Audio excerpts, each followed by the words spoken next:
Muy buenas tardes. Nos encontramos en el área de organización de la documentación y el tema de hoy, Ley 1581 de 2012. Vamos entonces a resolver la actividad 4, que es la concerniente a la Ley 1581 de 2012, y en su primer enunciado nos pregunta ¿cómo en su caso personal siente que la ley de protección de datos personales no es efectiva o vulnera su privacidad al momento de enviar un documento a una entidad pública o privada? Yo considero que se violaría nuestra privacidad dentro de la misma organización pública o privada y que no lo consiente la ley. A un caso específico vamos, por ejemplo, el correo interno de cada una de las organizaciones, cada una de las empresas.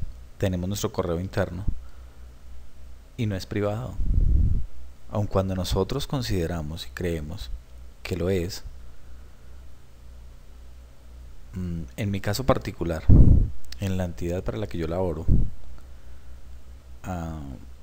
existe una empresa contratada para el mantenimiento de la red como tal, pero tiene órdenes específicas además de tener un seguimiento a todos los correos de cada una de las personas que laboran dentro de la organización. Y debería existir un reglamento para hacer el seguimiento, independientemente de que ese seguimiento lo haga la misma organización como tal, a través de esta empresa contratista y con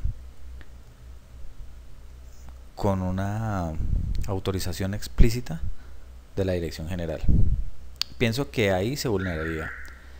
En alguna parte lo comentaré en el foro, de alguna de las exposiciones de mis compañeros, dice que se violaría o se violan o siente uno que la ley, o esa persona, ese compañero o esa compañera, siente que la ley no le está protegiendo sus datos cuando las entidades financieras, bancarias o crediticias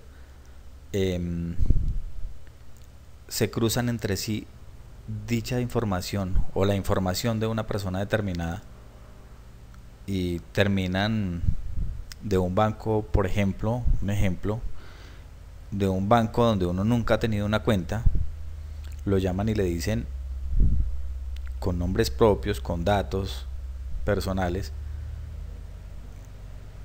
le ofrecen cualquier producto de los que ellos manejan. Yo pienso que ahí la ley no nos está vulnerando porque la ley es clara, la 1581 es muy clara en decir de que no consiente las entidades financieras, bancarias y otras cosas más.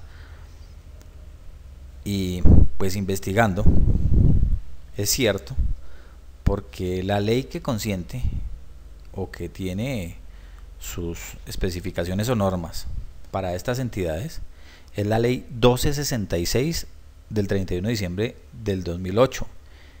Dice que es la ley por la cual se dictan las disposiciones generales del habeas data y se regula el manejo de la información contenida en bases de datos personales, en especial la financiera, crediticia, comercial, de servicios y la proveniente de terceros países, y se dictan otras disposiciones. También tenemos el decreto 377 del 27 de junio de 2013, que nos reglamenta parcialmente la ley 1581 y por ninguna parte dice que las entidades crediticias o bancarias deben de no circular entre ellos, por decirlo de alguna manera, este tipo de información. Entonces, para mí la vulnerabilidad estaría en lo que dije al principio. El segundo punto nos dice que recomendemos estrategias o tips que puedan ayudar a las organizaciones a dar un cumplimiento efectivo a la ley 1581 y evitar caer en bueno, que las organizaciones caigan en sanciones por los entes reguladores. Yo pensaría que lo primordial o el tip esencial en las organizaciones es difundir esta ley no solamente en las altas direcciones, no solamente entre el personal que maneja la información, sino entre todos y cada uno de los empleados de cada una de las organizaciones. Todos debemos tener conocimiento de esta ley para así no caer en violaciones a las normas. La tercera pregunta: ¿considera que dicha ley efectivamente protege los datos de los usuarios? Explique cómo, o existe vacíos que hacen que las entidades que manejan documentos con información sensible aún les hace falta trabajar en este asunto. Efectivamente sí cumple con la protección de los datos. ¿Cómo? La ley es muy específica en la recolección de los datos, en quiénes tienen acceso, cómo los manejan, tiene una capacitación específica de cómo manejarlos, cómo enviarlos, cómo recibirlos,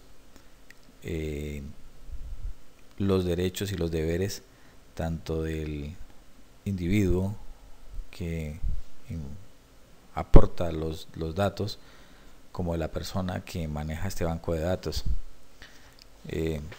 Pienso que por ese lado hay mucha protección y se aplica la ley.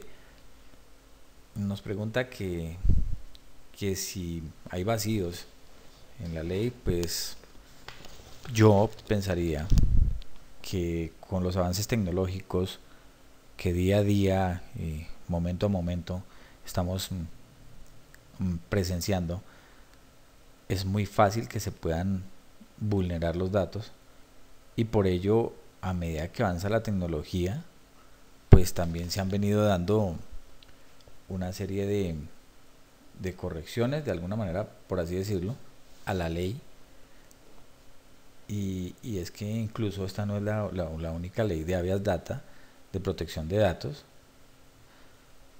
Tengo un apunte que dice que desde 1992 la Corte Constitucional ha expedido más de 160 sentencias sobre habeas data y protección de datos personales.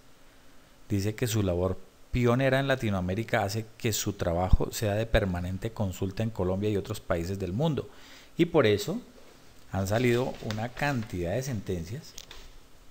Entre ellas está la sentencia T414 del 92 sobre la dignidad humana, la sentencia SU 082 del 95, que es la manera como una persona atiende sus obligaciones económicas para con las instituciones de crédito y pertenece al ámbito de su intimidad. La sentencia T729 de 2002, que habla del contenido del alcance de derecho constitucional al habeas data o la autodeterminación informática, principios de administración de los datos personales. La sentencia C1011 de 2008, explicación y precisión sobre la ley 266 de 2008, la cual regula el dato comercial y financiero, entendido como aquel relacionado con las obligaciones dinerarias. La sentencia C334 de 2010, información genética y autodeterminación informática, datos personales, públicos, privados, semiprivados y reservados. La sentencia C748-2011, todos los aspectos de la ley 1581, aquí aparecen ya, de octubre de 2012, por la cual se dictan las disposiciones generales para la protección de datos personales. La sentencia 458-2012, bases de datos relacionados con antecedentes penales. La sentencia T987-2012, temas son los temas que manejan allí: registros de información exclusivamente desfavorables, listas negras, entre otros, lista de viajeros no conformes, principios de data como límite de tratamiento de datos personales.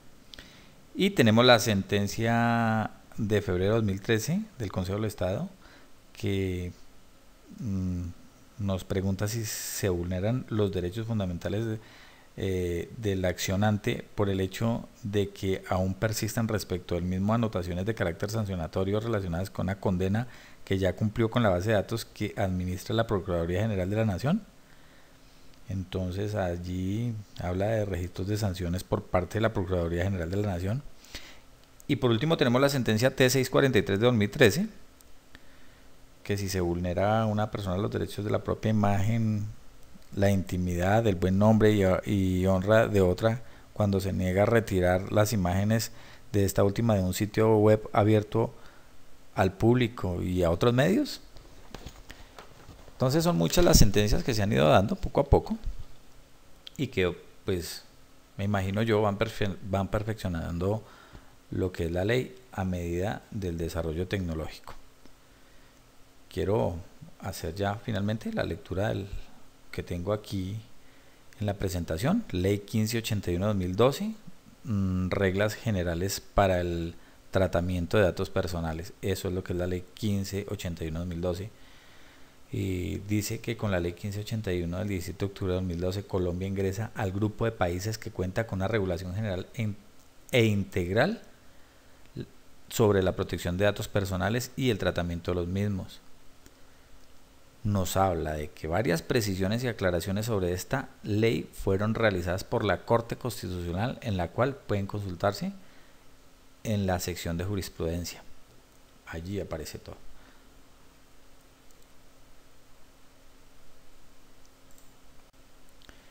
Muchas gracias. Espero haber cumplido con las expectativas del docente. Buenas tardes.